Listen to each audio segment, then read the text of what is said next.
Next is power plant based on nuclear energy. In the power plant based on nuclear energy also, steam turbine is used to rotate the generator. आता ज्या पद्धतीनं आपण थर्मलमध्ये पाहिलं होतं की नाही, की टर्बाईनला रोटेट आपण स्टीमच्या साह्यानं केलं होतं. स्टीमला आपण कोलच्या साह्यानं काय केलं होतं, कोलला बर्न करून है ना, बॉयलरमध्ये hot water and then steam. तर हे जे न्यूक्लिअर एनर्जी पॉवर प्लांट आहे यामध्ये सुद्धा स्टीम टर्बाईन्स जे आहेत हे यूज केले जातात जनरेटरला रोटेट करण्यासाठी. However, here the energy released by fission of nuclei of atoms like uranium or plutonium is used to generate the steam of high temperature and high pressure. आणि फरक हा आहे की जी एनर्जी रिलीज व्हायली तर ते काही रेडिओॲक्टिव्ह एलिमेंट्स आहेत, जसं की युरेनियम असेल किंवा प्लुटोनियम. तर यासारखे एलिमेंट जे आहेत तर त्यांचे जे न्यूक्लिओ आहे तर यांचं काय व्हायलं, फ्युजन व्हायला. ओके, फ्युजन केव्हा म्हणतो आपण, 2 किंवा 3 एकत्र येत असतील तर त्याला आपण फ्युजन म्हणतो. पण एकापासून 2 किंवा 3 घटक तयार होत असतील याला काय म्हणू आपण, फ्युजन. तर युरेनियम किंवा प्लुटोनियमचे जे ॲटम्स आहेत तर त्यांच्या न्यूक्लियाचं जे फ्युजन आहे त्या फ्युजनमधून काय रिलीज होते, एनर्जी रिलीज होते. आणि या एनर्जीच्या साह्यानं जी स्टीम आहे की जिचं टेम्परेचर हाय आणि प्रेशरसुद्धा हाय असेल तर अशा पद्धतीची स्टीम त्या ठिकाणी निर्माण केल्या जाते, जनरेट केल्या जाते. The energy in the steam rotates the turbine, which in turn drives the generator producing electricity. हां, आता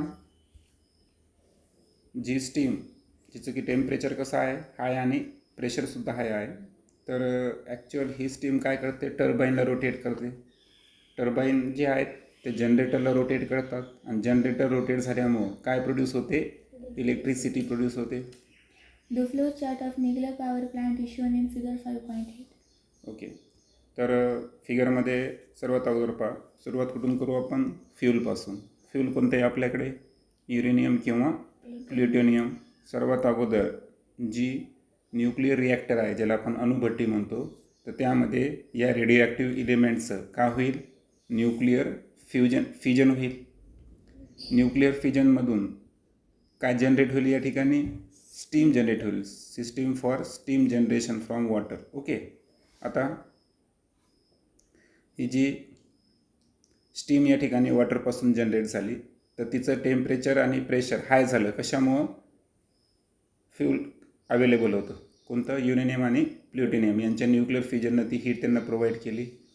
मग आता जे वॉटर ज्याचं टेम्परेचर हाय आणि प्रेशरसुद्धा हाय आहे तर त्याच्या साह्यानं स्टीम टर्बाईनला काय केलं गेलं, रोटेट केलं गेलं.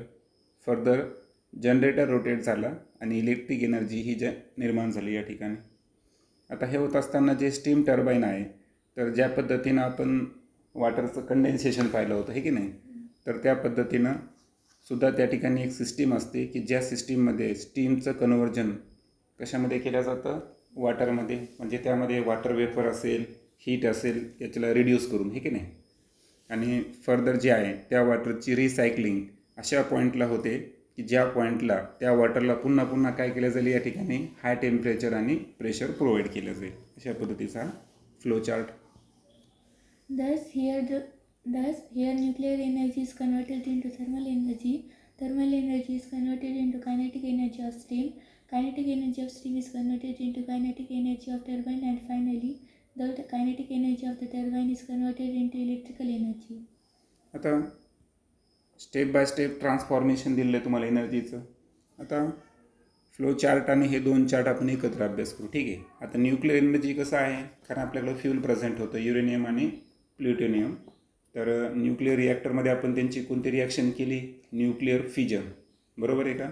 आता न्यूक्लिअर फ्युजनमुळं काय झालं, हीट जनरेट झाली, जी हीट वॉटर ऑब्झर्व करायला आहे ना, ती वॉटरचं रूपांतर कशामध्ये व्हायलं, स्टीममध्ये व्हायलं. म्हणजेच न्यूक्लिअर एनर्जीचं रूपांतर कशामध्ये झालं, थर्मल एनर्जी. थर्मल एनर्जीमुळं आता ही थर्मल एनर्जीमुळं काय झालं की जी स्टीम जनरेट झालेली आहे तर ती स्टीम काय झाली, मूव्हिंग झाली ना आता, बरोबर. मग ती मूव्हिंग झाली म्हणजे स्टीममध्ये काय आली या ठिकाणी, कायनेटिक एनर्जी, बरोबर. म्हणजे आता वॉटरपासून स्टीम जनरेशन झालं, स्टीममध्ये कायनेटिक एनर्जी आली, बरोबर. मग वरती एक स्टीम टर्बाईन ऑप्शन आहे आपल्याकडे आहे ना. हां, स्टीम टर्बाईनमध्ये काय व्हायलं की टर्बाईन रोटेट व्हायले म्हणजे स्टीममध्ये जी कायनेटिक एनर्जी होती ती कोणाला भेटली आता, टर्बाईनला भेटली. त्यानंतर जे इलेक्ट्रिकल जनरेटर आहे ते रोटेट होऊन काय निर्माण करायले, इलेक्ट्रिकल एनर्जी या ठिकाणी निर्माण करायले. ओके. आणि सो अशा पद्धतीचा हा फ्लो चार्ट आणि एनर्जी कन्व्हर्जन. ओके, हे आपल्या लक्षात येईल. Can you tell? How does nuclear fusion take place?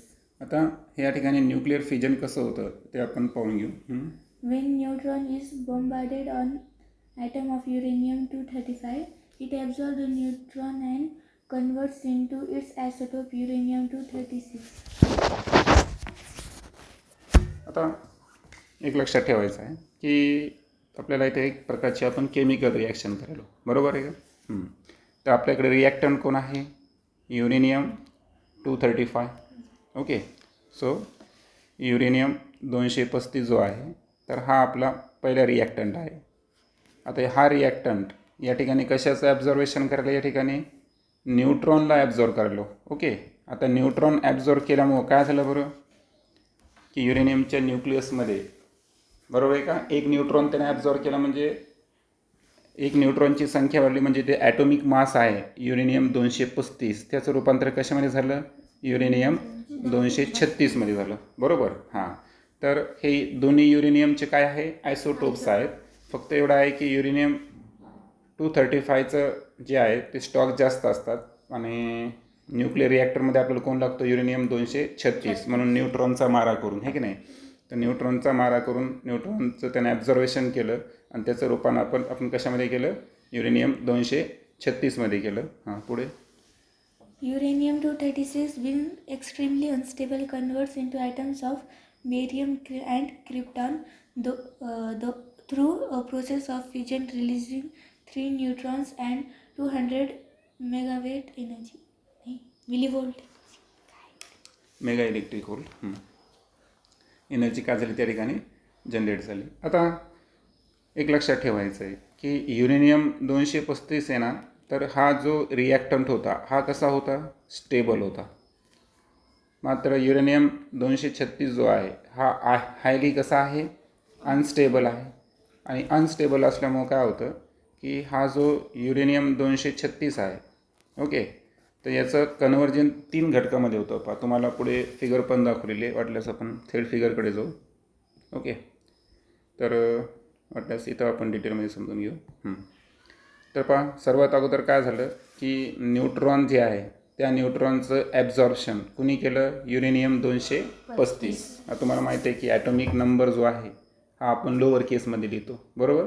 Atomic नंबरला आपण कशाने रिप्रेझेंट करतो, झेडने रिप्रेझेंट करतो. आणि अप्पर केसमध्ये आपण काय लिहित असतो, ॲटॉमिक मास नंबर, ज्याला आपण एनं, ॲटॉमिक मास नंबर आपण एनं रिप्रेझेंट करत असतो, बरोबर. आता uranium-235 न्यूट्रॉनचं ॲब्झर्वेशन केल्यामुळं त्याचं रूपांतर कशामध्ये झालं, uranium-236 मध्ये झालं. आता ॲटॉमिक नंबर बदलला का, नाही, ॲटॉमिक मास नंबर बदलला का, न्यूट्रॉन ॲड झाला त्याच्यामध्ये, बरोबर. आता न्यूट्रॉन ॲड झाल्यामुळं इथे काय होतं की हा हायली अनस्टेबल आहे. अनस्टेबल असल्यामुळे इथं काय घडतं, न्यूक्लिअर फिजन घडतं. फिजन म्हणजे आता जो अनस्टेबल युरेनियम होता त्याचं कशामध्ये रूपांतर झालं, एक तर बेरियम, त्यानंतर क्रिप्टॉन आणि एकूण किती न्यूट्रॉन रिलीज झाले त्या ठिकाणी, 3 न्यूट्रॉन रिलीज झाले. मग आता कॅल्क्युलेशन आपण इथं सहज लावू शकतो. पहा, न्यूट्रॉनमध्ये तर ॲटॉमिक नंबर नसतो. बेरियमचं किती आहे, 56 आणि क्रिप्टॉनचं किती आहे, 36. दोघांची ॲडिशन करा तुम्ही, ते किती येईल, 92, बरोबर. तर झालं बॅलन्स ते, हे की नाही, 56 आणि किती होतं ते 36. तर याचे कॅल्क्युलेशन आलं 92, हे या ठिकाणी बॅलन्स झालं. आता याला ॲटॉमिक मास नंबरचं किती होतं आपल्याकडे, 236. 236 पैकी बेरियमचं किती आहे, 141. क्रिप्टॉनचं किती आहे, 92. आणि प्रत्येक न्यूट्रॉनचं एक असे किती झाले ते 3. सर्वांची बेरीज करा, ती सुद्धा किती येईल, 236 येईल. ओके. म्हणजे याचा अर्थ जे 236 आहे त्याचं असं काय झालं, या ठिकाणी फिजन झालं. मग फिजनमध्ये काय काय तयार झाला, बेरियम, ज्याचा ॲटॉमिक नंबर आहे 56 आणि ॲटॉमिक मास नंबर किती होता, 141. मग आपण याला बेरियम 141 म्हणू. त्यानंतर क्रिप्टॉन 92 आणि 3 न्यूट्रॉन. आता हे तर रिलीज झाले, फक्त एवढंच तयार झालं का? नाही. तर आणखीन एक प्रोडक्ट तयार झाला की एका युरेनियम 236 पासून किती मेगा इलेक्ट्रिक व्होल्ट एनर्जी या ठिकाणी निर्माण झाली? 200. एवढी प्रमाणात या ठिकाणी काय झालं? या ठिकाणी हीट किंवा एनर्जी या ठिकाणी जनरेट होते. म्हणजे आपल्या लक्षात येईल की किती लार्ज प्रमाणामध्ये एका युरेनियमच्या ॲटमपासून किती एनर्जी या ठिकाणी रिलीज होते. ओके. आता हे झाल्यानंतर पुढं जर पाहिलं आपण तर हेच 3 न्यूट्रॉन पुन्हा आणखीन एक युरेनियम कोण असेल? 235. पुन्हा युरेनियम कोण घेतला आपण? 235. पुन्हा युरेनियम कोण घेतला आपण? 235. म्हणजे हा याला ॲब्झॉर्ब करेल, हा याला ॲब्झॉर्ब करेल, हा याला ॲब्झॉर्ब करेल. पुन्हा एकदा काय तयार होतील? युरेनियम 236. पुन्हा युरेनियम 236. पुन्हा युरेनियम 236. पुन्हा एकदा त्याचं रूपांतर कशामध्ये? बेरियम, क्रिप्टॉन, पुन्हा 3 न्यूट्रॉन, पुन्हा एनर्जी रिलीज. म्हणजे ही चेन रिॲक्शन आहे. लक्षात आलं का? म्हणजे जे न्यूट्रॉन इथं रिलीज व्हायले ते पुन्हा अजून दुसरे युरेनियमचे ॲटम काय करणार आहे? त्याला ॲब्झॉर्ब करणारे आणि ही श्रृंखला जी आहे ती चलत राहणार. ओके, अशा पद्धतीनं. The 3 neutrons generated in this process cause fission of 3 other uranium-235 atoms, releasing more energy. म्हणजे युरेनियम 236 कसा होता? अनस्टेबल होता एक्स्ट्रीमली. त्यानं त्याचं रूपांतर कशामध्ये केलं? Barium, krypton. बरोबर आहे का? आणि त्यानंतर अलॉंग विथ किती न्यूट्रॉन निर्माण झाले? 3 न्यूट्रॉन्स या ठिकाणी जनरेट होतात. 200 मेगा इलेक्ट्रिक व्होल्ट एनर्जी या ठिकाणी रिलीज होते. ओके. आणि इथं दिलं आहे. ओके. आणि फर्दर हे 3 न्यूट्रॉन जे आहेत जे जनरेट झाले होते फिजन प्रोसेसमध्ये, हे अनदर 235 जसं मी आता सांगितलं आणखीन 3ला काय करतील? ते 236मध्ये रिलीज करतील आणि पुन्हा एकदा ती रिॲक्शन जी आहे, म्हणजे हे जे न्यूक्लिअर फिजन आहे सायमल्टेनियसली चालूच राहील. The neutrons released in this reaction release more energy through fission of more uranium nuclei. म्हणजे जे न्यूट्रॉन्स या ठिकाणी रिलीज झाले न्यूक्लिअर चेन रिॲक्शनमध्ये, तर हे जास्त एनर्जी या ठिकाणी रिलीज करतात. ओके. कोणत्या प्रोसेसमुळं? कारण ते या ठिकाणी काय करायले? फिजन करायले आणखीन uranium न्यूक्लियाचं. This process of fission of uranium-235 atoms continues and is called the chain reaction. आणि हे जे आहे बॅक टू बॅक मग युरेनियम 235च्या ॲटमचं काय सुरू आहे? फिजन. प्रोसेस कशी असेल? न्यूट्रॉनचं ॲब्झॉर्प्शन, त्यानंतर न्यूक्लिअर फिजन, त्यानंतर एनर्जी रिलीज आणि रिलीज झालेले 3 न्यूट्रॉन्स आणखीन 3 ॲटम्सला या ठिकाणी काय करतील? चेन रिॲक्शनमध्ये घेतील आणि हे कंटिन्युअस रिॲक्शन चालू असते. म्हणून याला म्हणायचं nuclear chain reaction. In nuclear power plants, a controlled chain reaction results in release of thermal energy, which is used for electric energy generation. आणि जे न्यूक्लिअर पॉवर प्लांट्स असतात ना, तर याच्यामध्ये ही जी चेन रिॲक्शन आहे ना, ही बॅलन्स्ड चेन रिॲक्शन आहे किंवा याला आपण काय म्हणू? कंट्रोल्ड चेन रिॲक्शन जी आहे. तर याच्यामुळं काय होतं की लार्ज अमाऊंटमध्ये काय निर्माण व्हायली? Thermal energy. आणि ही थर्मल एनर्जी जी आहे ही कोणाला जाते? मग स्टीमला. स्टीम टर्बाईन जनरेटरच्या साहाय्यानं काय निर्माण करतात? इलेक्ट्रिक एनर्जी या ठिकाणी जनरेट करत असतात. ओके. त्यानंतर इथे एक चार्ट दिला आहे. तर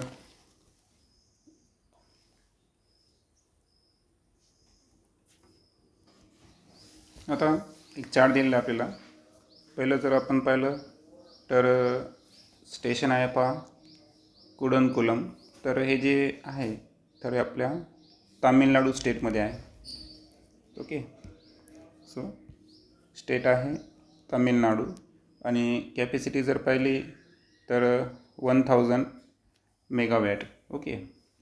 त्यानंतर तारापूर हे आपल्या महाराष्ट्रामध्ये आहे, ज्याची कॅपॅसिटी आहे 1400 मेगावॅट. त्यानंतर दुसरं आहे रावत भट. तर हे जे आहे हे राजस्थान स्टेटमध्ये आहे, ज्याची कॅपॅसिटी ऑलमोस्ट 1180 मेगावॅट आहे. आणि कैगा जे आहे तर हे कर्नाटक स्टेटमध्ये येतं, ज्याची की कॅपॅसिटी 800 मेगावॅट. ओके. तर पुढे आपण फिगर पाहू. स्कीमॅटिक डायग्राम आहे न्यूक्लिअर पॉवर प्लांटची. तर ॲज वी नो की तुम्हाला फिगरमध्ये न्यूक्लिअर रिॲक्टर दाखवलेलं आहे पहिलं, बरोबर आहे का. आता यामध्ये न्यूक्लिअर रिॲक्टरमध्ये जो युरेनियम आहे त्याचं कोणतं आयसोटोप आहे आपल्याकडं 235, बरोबर. त्याच्यावर न्यूट्रॉनचा मारा करून हायली अनस्टेबल युरेनियम 236 आणि त्यानंतर फर्दर जे आहे तर त्याचं बेरियम, क्रिप्टॉन आणि त्यानंतर किती न्यूट्रॉन्स 3 न्यूट्रॉन्स आणि प्लस एनर्जी, बरोबर. आणि ती एनर्जी जवळपास ऑलमोस्ट किती आहे 200 मेगा इलेक्ट्रिक व्होल्ट. ओके. तर अशा पद्धतीचं ही जी प्रोसेस आहे ही न्यूक्लिअर रिॲक्टरमध्ये होत असते.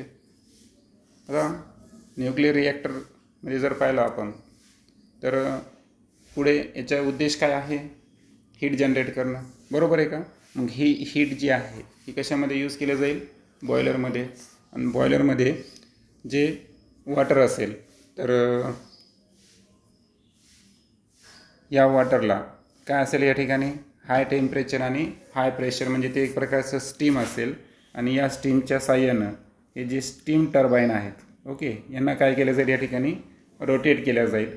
आणि रोटेट केल्यावर जनरेटर त्या ठिकाणी काय रिलीज करणार, इलेक्ट्रिकल एनर्जी जनरेट करणार. ओके. आता ही इलेक्ट्रिकल एनर्जी जनरेट करत असताना न्यूक्लिअर रिॲक्टरमध्ये आपण काय पाहिलं, कंट्रोल चेन रिॲक्शन असते. ओके. त्यानंतर इथे एक कंडेन्सनसुद्धा आहे की ज्यामध्ये काय होईल की कूलिंग टॉवर जो आहे हे वॉर्म वॉटरला रिसायकलिंगसाठी कंडेन्सरकडे पाठवेल आणि कंडेन्सर त्या वॉटरचं पंपच्या साहाय्यानं तो पुन्हा एकदा बॉयलरमध्ये त्या वॉटरला काय करेल, बॅक करेल, बरोबर. अशा पद्धतीची रचना असते. A nuclear power plant does not use fossil fuel like coal. आता न्यूक्लिअर पॉवर प्लांटचं एक वैशिष्ट्य आहे की त्यामध्ये आपण फॉसिल फ्यूलचा वापर केला नाही. जसं की आपण थर्मलमध्ये पाहिलं होतं, आपण कशाचा वापर केला होता, कोलचा वापर केला होता. Therefore, problems like air pollution do not arise. त्यामुळं एअर पोल्युशन जे आहे तर हे या ठिकाणी होत नाही. Also, if sufficient nuclear fuel is available, this can be a good source of electrical energy. आणि जे न्यूक्लिअर फ्यूल आहे अर्थातच युरेनियम 235 हा जर सफिशियंट अमाऊंटमध्ये अवेलेबल जर असेल तर इलेक्ट्रिकल एनर्जीचा हा एक चांगला काय आहे, सोर्स आहे. However, there are few problems associated with nuclear power generation. Okay. पण याचे काही प्रॉब्लेम्स आपण आता डिस्कस करू. The products after fusion of nuclear fuel are also radioactive and emit harmful radiations. आता जे प्रोडक्ट आहेत, कारण आपण पाहिलं की जे न्यूक्लिअर फ्यूल होतं युरेनियम 235 याचं जेव्हा फ्युजन झालं तर याचे जे प्रोडक्ट्स होते ते होते बेरियम आणि क्रिप्टॉन. हे सुद्धा कसे आहेत, रेडिओ ॲक्टिव्ह आहेत आणि हार्मफुल रेडिएशन्स ते काय करतात त्या ठिकाणी इमिट करतात. The products are called as nuclear waste. आणि याच रिझनमुळं त्या प्रोडक्टला आपण काय म्हणू, nuclear waste. How to dispose the nuclear waste safely is a big challenge before the scientists. आणि वैज्ञानिकांना हे एक आव्हानच आहे की न्यूक्लिअर वेस्टची विल्हेवाट म्हणजे डिस्पोजल कसं करायचं, विल्हेवाट कशी लावायची. An accident in nuclear power plant can be very fatal. आणि न्यूक्लिअर पॉवर प्लांटमध्ये जर ॲक्सिडेंट झाला ना तर हे फार जीव घेणं आहे हे की नाही. कारण This is because the accident may result in release of very harmful radiations. आणि हे जे ॲक्सिडेंट जर न्यूक्लिअर पॉवर प्लांटमध्ये घडून आला तर हार्मफुल रेडिएशन्स त्या ठिकाणी रिलीज होतात आणि हे हार्मफुल रेडिएशन्स या ठिकाणी कॅन्सरसारखे आजार आहे की नाही, त्यानंतर रेस्पिरेटरी संदर्भातले आजार, तर असे डिफरंट डिसीज त्या ठिकाणी होऊ शकतात. ओके. नेक्स्ट लेक्चरमध्ये आपण power generation base on energy of natural gas या संदर्भात डिटेलमध्ये डिस्कस करू.